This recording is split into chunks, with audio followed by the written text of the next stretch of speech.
महापालिकेच्या केईएम, सायन, नायर आणि कूपर रुग्णालयातील नियमित ओपीडी सेवा आज बंद ठेवण्यात आली आहे। बीएचएमएस डॉक्टरांच्या सीसीएमपी नोंदणीच्या निर्णयाला विरोध आणि निवासी डॉक्टरांच्या प्रलंबित मागण्यांकडे होत असलेल्या दुर्लक्षाच्या निषेधार्थ एमएआरडीएने हे आंदोलन सुरू केले।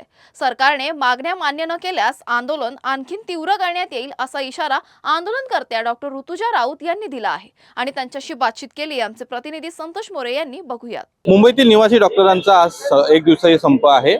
आपल्यासोबत आंदोलक नायर रुग्णालयातले डॉक्टर आहेत। आज तुमचं आंदोलन झालंय, नेमकं प्रमुख मागण्या काय होत्या आणि कशा संदर्भात तुमचा विरोध होता? नमस्कार, मी BMC MARD president doctor Rutuja Raut.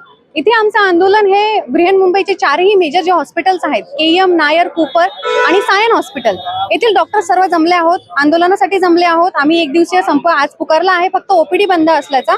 आज जर आमच्या मागण्या मान्य झाल्या नाही 24 तासाच्या आत, तर आम्ही या आंदोलनाचं स्वरूप अजून तीव्र करणार आहोत। मात्र हे प्रकरण म्हणजे प्रमुख मागण्या काय आहेत तुमच्या? म्हणजे आंदोलन करत आहात तुम्ही, प्रमुख तुमच्या त्या संदर्भात कोणत्या मागण्यासाठी तुमचा विरोध आहे आणि राज्य सरकारने त्या मागण्या मान्य करावा, त्या मागण्या कोणत्या? कित्येक दिवसापासून आम्ही पत्राद्वारे असो, प्रत्यक्ष भेटीद्वारे असो, गव्हर्नमेंट सोबत याबाबत आम्ही संपर्कामध्ये आहोत। आम्ही वेळोवेळी त्यांना निवेदन सादर केली की या बीएचएमएस डॉक्टर्सला सीसीएमपी कोर्सद्वारे एमएमसी मध्ये रजिस्ट्रेशन ना देण्यात यावं। हायकोर्टाकडनं अजून निर्णय पेंडिंग असताना देखील त्यांनी रजिस्ट्रेशनला काल चालू केली आहे, त्याच्यामुळे आम्ही आता संप पुकारला आहे। मात्र हायकोर्टात निर्णय प्रलंबित आहे, मग अशा कुणाच्या दबावामुळे हा निर्णय घेण्यात आलेला आणि त्यांना कुणाच्या दबावामुळे प्रमाणपत्र कालपासून वाटप करण्यात आलेले आहे?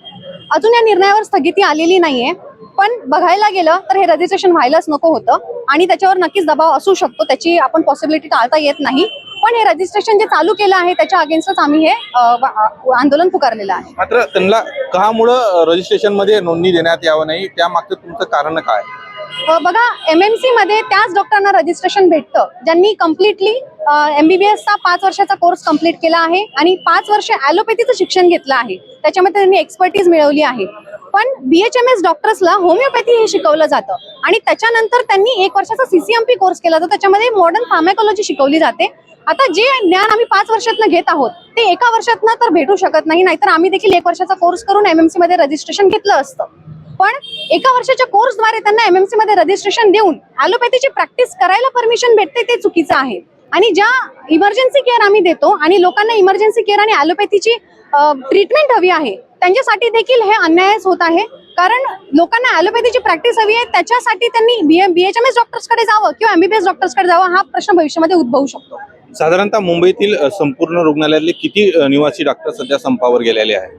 आमचे टोटल 2,500 डॉक्टर्स आहेत जे बीएमसीच्या अंडर येतात आणि टोटल सेंट्रल मार्डकडनं आणि पूर्ण महाराष्ट्रातनं आम्ही आणि IMA सोबतचे 2.5 लाख असे टोटल डॉक्टर आहोत।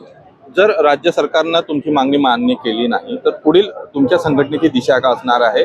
या संदर्भातल्या आणखी आंदोलनाची काय तुमची दिशा असणार? आज आम्ही पहिला दिवस म्हणून फक्त ओपीडी सेवा बंद ठेवल्या, बाकी सर्व सेवा चालू आहे, इमर्जन्सी चालू आहे। पण आज 24 तासात आमच्या मागण्या मान्य नाही झाल्या तर आम्ही आंदोलनाचं स्वरूप अजून तीव्र करू।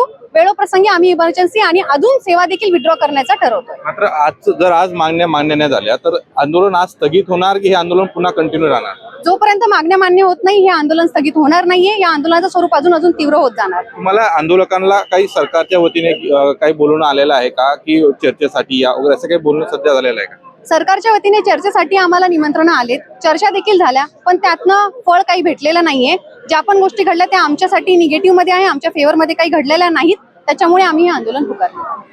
एकंदरीत आज जर मागण्या मान्य नाही केल्या तर या संदर्भातलं जे आंदोलन आहे हे अधिक तीव्र करण्यात येणार आणि आंदोलन हे असंच पुढे होणार आहे आणि इतर सेवावर देखील याचा परिणाम होण्याची शक्यता वर्तवण्यात येत आहे। व्हिडिओ जर्नलिस्ट अमरीश लाडसह संतोष मोरे, मुंबई।